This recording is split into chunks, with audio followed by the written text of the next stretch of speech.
오늘 주백성교의 큐티 본문은 누가복음 18장 9절에서 14절까지의 말씀입니다. 누가복음 18장 9절에서 14절.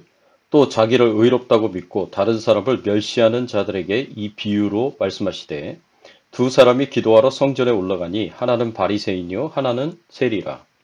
바리새인은 서서 따로 기도하여 이르되 하나님이여 나는 다른 사람들 곧 토색, 불의, 간음하는 자들과 같지 아니하고 이 세리와도 같지 아니함을 감사하나이다. 나는 일해에 2번씩 금식하고 또 소득의 11조를 드리나이다 하고 세리는 멀리 서서 감히 눈을 들어 하늘을 쳐다보지도 못하고 다만 가슴을 치며 이르되 하나님이여 불쌍히 여기소서 나는 죄인이로소이다 하였느니라. 내가 너희에게 이르노니 이에 저 바리새인이 아니고 이 사람이 의롭다 하심을 받고 그의 집으로 내려갔느니라. 무릇 자기를 높이는 자는 낮아지고 자기를 낮추는 자는 높아지리라 하시니라. 오늘 본문의 배경이 되는 이 그림은 바리새인과 세리의 기도의 비유입니다. 오늘 본문의 말씀을 통해서 우리가 생각해 봐야 할 주제는 하나님께서 어떤 기도를 기쁘시게 받으시고 응답하시는가입니다. 오늘 본문에서는 바리새인과 죄인 세리의 기도가 나오는 유명한 비유의 말씀입니다. 두 사람의 기도를 통해서 하나님께서 기쁘게 받으시고 응답하시는 기도가 어떤 기도인지를 살펴보기를 원합니다. 하나님께서는 교만한 자의 기도는 거부하시고 겸손한 자의 기도를 기쁘게 받으시며 응답하십니다. 오늘 본문의 말씀은 바리새인과 세리에 대한 예수님의 비유를 기록하고 있습니다. 바리새인 한 명과 세리 한 명이 있었는데 이 두 사람이 기도하기 위해 성전에 올라옵니다. 그래서 이들은 성전에서 자리를 잡고 기도를 하는데 이들의 기도가 아주 서로 다른 모습을 가지고 있습니다. 바리새인의 기도를 살펴보면 11절의 말씀을 보십시오.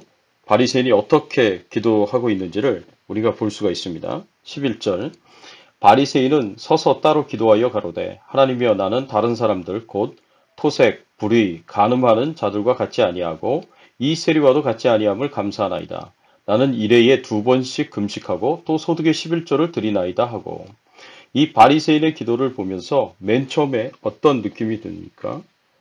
신앙생활 잘하고 있다고 생각되지 않습니까? 이 바리새인이 정말 훌륭한 신앙인으로 보입니다. 죄인들과 같지 아니하고 세리와 같지 아니함을 인하여 하나님 앞에 감사드리고 있어요. 토색, 불의, 간음 이런 이제 악한 죄를 짓지 아니하고 또 세리와 같은 죄인들과 같지 아니함을 인하여 하나님 앞에 감사하고 있습니다. 또 일주일에 2번씩 금식하고 소득의 11조를 하나님 앞에 드리는 그런 신앙을 가지고 있습니다. 바리새인의 이런 모습은 확실히 믿는 자들의 이상적인 모습이다라고 볼 수도 있겠습니다. 남의 것을 도적질하지 않고 악한 일을 하지 않고 성적인 죄를 짓지 않는 사람, 한마디로 죄와 거리가 먼 사람이다 생각할 수 있습니다. 그리고 일주일에 2번씩 금식하고 기도하고 11조를 꼬박꼬박 하나님께 드리는 훌륭한 신앙인의 모습을 가진 이상적인 사람이다라고 생각할 수도 있습니다. 그리고 스스로 세리와 같이 타락하고 부패한 자가 아님을 인하여 감사하고 있습니다. 그러나 이 바리새인에 대한 예수님의 평가는 우리가 보는 겉모습과 완전히 다릅니다. 예수님께서는 어떻게 평가하셨습니까? 9절의 말씀에 보니까 이렇게 평가를 하셨습니다. 또 자기를 의롭다고 믿고 다른 사람을 멸시하는 자들에게 이 비유로 말씀하시되 바리새인에 대한 예수님의 평가는 자기를 의롭다고 믿고 다른 사람을 멸시하는 자였습니다. 바리새인은 스스로 의롭다고 믿는 어리석은 사람이었습니다. 이 세상 어느 누구도 스스로 의롭다고 생각하는 사람이 있다면 그 사람은 어리석은 사람일 것입니다. 왜냐하면 이 세상 어느 누구도 하나님 앞에 의로운 자는 없기 때문입니다. 왜 그렇습니까? 아담의 범죄에 의해 아담의 모든 후손들은 아담의 원죄를 가지고 태어나기 때문에 그렇습니다. 원죄의 부패한 속성과 그 책임을 유전적으로 물려받는 사람들이 우리들입니다. 그래서 하나님 보시기에 모든 사람들이 다 죄인입니다. 의롭다고 여길 만한 사람은 아무도 없습니다. 그리고 사람이 의롭다, 의롭지 못하다 이렇게 결정하는 것은 자기 자신이 아니라 하나님만이 하실 수 있는 것입니다. 지극히 거룩하시고 의로우신 하나님께서 절대적인 기준을 가지고 누가 의롭고 누가 불의한지를 결정하실 수 있는 유일한 분이십니다. 하나님의 눈에는 우리 모두가 죄인이고 그저 좀 낫고 아닌 정도가 50보, 100보일 뿐입니다. 누가 좀 더 불의하고 덜 불의하느냐 이 차이가 있을 뿐입니다. 그런데 하나님 앞에서 스스로 의롭게 여긴다는 것이 얼마나 어리석은 행동이겠습니까? 또 이 바리새인은 이웃에 대한 사랑이 없는 불의한 사람이었습니다. 9절에 보면 예수님은 이 바리새인들에 대해 이웃을 멸시하는 자들이라 라고 말씀하십니다. 바리새인들은 스스로를 모세의 율법을 온전히 지키는 자들이요, 이 아브라함의 순수한 자손들이다 라고 여겼습니다. 그렇지만 세리나 창기들은 비록 아브라함의 혈통을 가진 자들이라도 할례받지 않은 이방인들이나 사마리아 사람들과 같이 하나님이 외면하시는 죄인들로 여겨졌습니다. 그래서 바리새인들은 세리와 창기들을 이방인들과 같이 하나님의 지옥의 땔감으로 쓰시기 위해 창조되었다라고 이렇게 보았습니다. 특히 세리는 로마 정부의 앞잡이요, 백성들의 고요를 빠는 매국노요 이스라엘의 대적자로 여겨졌습니다. 그래서 랍비 중 어떤 이들은 이방인과 사마리아인과 창기와 세리들에게는 거짓말을 해도 죄가 안 된다라고 이렇게 가르쳤습니다. 그래서 바리새인들은 자기들끼리만 교제했고 세리와 창기 같은 사람들을 죄인들로 정죄하고 멸시했습니다. 그래서 세리와 창기들과 교제하시는 예수님까지 멸시합니다. 그들은 그렇게 하는 것이 자신들의 의를 지키는 것이다라고 여겼습니다.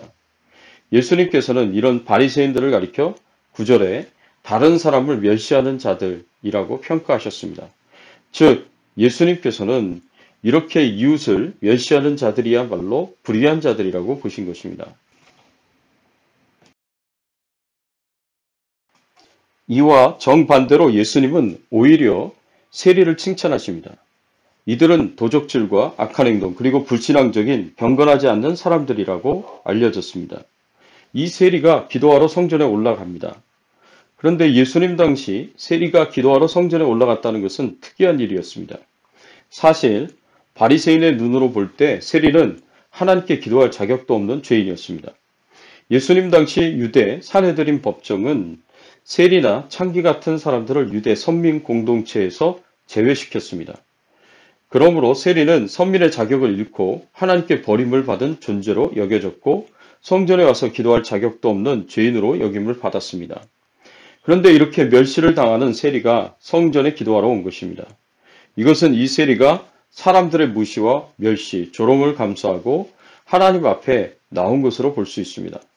왜 이것을 감수하고 하나님 앞에 나왔을까요? 세리는 자신이 비록 죄인이었지만 하나님께서 자신을 외면하지 않을 것이다 라는 믿음을 가지고 있었다라고 볼 수 있습니다. 그래서 비록 자신이 죄인이지만 하나님 앞에 나아가 자신의 죄를 회개하고 싶었던 것입니다. 하나님의 용서와 자비를 구하려고 하였습니다. 그렇습니다. 우리가 항상 기억해야 할 것은 누가복음 5장 32절 말씀에 내가 의인을 부르러 온 것이 아니요 죄인을 불러 회개시키러 왔노라 라고 예수님께서 말씀하신 것을 기억해야 됩니다. 또 요한복음 6장 37절에 내게 오는 자는 내가 결코 내어쫓지 아니하리라 라고 말씀하신 것을 기억해야 합니다. 따라서 세리가 예수님께 기도하기 위해 성전에 찾아온 것은 멸시와 조롱을 받을 일이 아니라 아주 잘한 일이라고 볼 수 있습니다. 그리고 세리가 하나님께 어떻게 회개하는지 보십시오. 13절의 말씀에 보면 세리는 멀리 서서 감히 눈을 들어 하늘을 쳐다보지도 못하고 다만 가슴을 치며 이르되 하나님이여 불쌍히 여기소서 나는 죄인이로소이다 하였느니라. 세리가 멀리 서서 하나님께 기도합니다. 이것은 세리가 죄인으로 여김을 받아 유다 선민 사회의 일원이 되지 못해서 성전 바깥에 있는 이방인의 뜰에서 기도한 것으로 보입니다. 하나님의 선민이 기도하는 곳인 유대인의 뜰에 들어가지 못하고 이방인의 뜰에서 기도한 것입니다. 그리고 감히 눈을 들어 하늘을 쳐다보지 못하고 라고 이렇게 말씀한 것은 자신의 죄가 너무 커서 하나님을 뵐 면목이 없다라는 그런 행동으로 볼 수가 있습니다. 이러한 세리의 행동은 하나님 앞에 자신이 죄인임을 철저하게 인정하고 겸손히 회개하고 하나님의 용서를 구하는 모습이었습니다.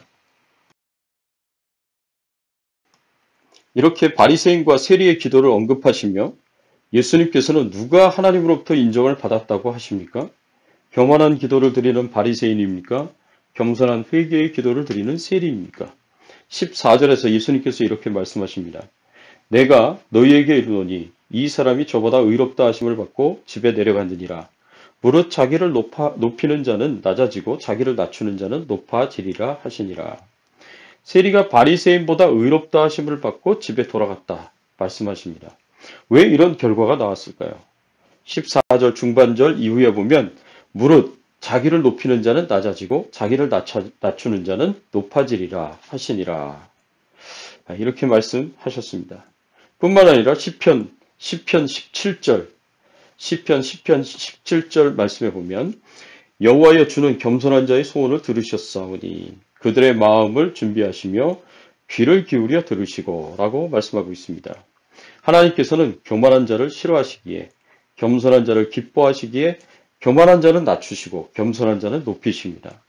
그리고 교만한 자의 기도는 거절하시고 겸손한 자의 기도에는 귀를 기울이시며 그 소원을 들어주십니다. 사랑하는 성도 여러분, 우리가 어떻게 기도해야 하겠습니까? 하나님 아버지 앞에 늘 우리의 부족함과 연약함과 죄를 인정하시고 겸손히 회개하시며 하나님께 기도할 때 하나님 주시는 귀한 응답의 축복과 은혜를 받으시기를 예수 그리스도의 이름으로 축원합니다. 함께 기도하겠습니다. 하나님 감사합니다. 오늘 바리새인의 교만한 기도와 세리의 겸손한 기도를 통해서 우리에게 중요한 교훈을 허락해 주시니 감사합니다. 항상 하나님 앞에 겸손하게 하여 주시옵시고 우리가 죄인임을 잊지 않게 하여 주시고 항상 우리의 죄를 회개하고 고백하면서 하나님 앞에 용서함을 받고 또 하나님의 은혜와 축복을 받는 저희들의 신앙의 삶이 될 수 있도록 하나님께서 은총을 내려 주시옵소서. 오늘 하루도 주님과 동행하는 하루 되게 하시고 코로나19 바이러스로부터 우리 모든 가족과 또 자녀들과 또 생업을 지켜 보호하여 주시고 교회를 지켜 보호하여 주시기를 간절히 바라옵고 소원합니다. 하나님만 영광을 받아주시기를 소원하오며 예수 그리스도의 이름으로 기도드리옵나이다. 아멘.